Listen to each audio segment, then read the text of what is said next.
Today's story and message that I'm going to be teaching is called Awakened to Love. And it comes out of the book of Luke, chapter 10, starting at verse 25.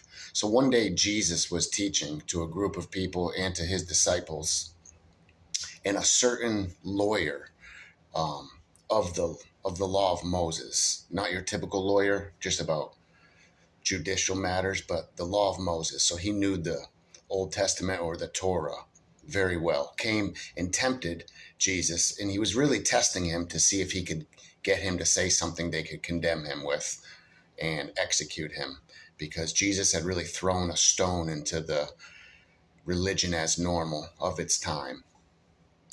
And he hung out with sinners and tax collectors and fishers, and that was forbidden or looked up down upon. So he asked him, what must I do to inherit eternal life, or to get to heaven, you might say it in today's language?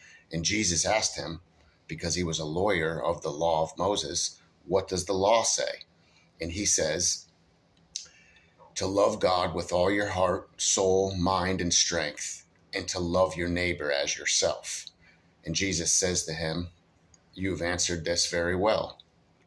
And then he says, but who is my neighbor? So Jesus does what he normally would do in parables, and he answers a question by asking another question. And he says, one day, a certain man journeyed from Jerusalem to Jericho, which was a straight downhill journey. I like to call it kind of like the road of life.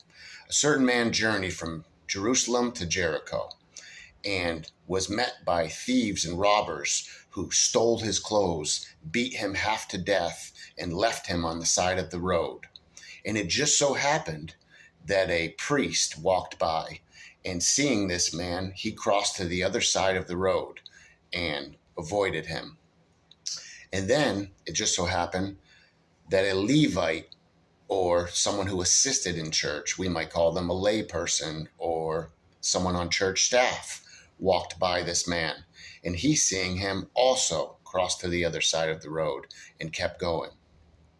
And then a certain Samaritan came by, and when he saw this man wounded, he had compassion on him, and he went to this man, and he bandaged up his wounds, and he gave him his clothes, and he poured oil and wine into the man's wounds, put him on his own beast, which was either a horse or a donkey, brought him into an inn or a hotel, and took care of the man.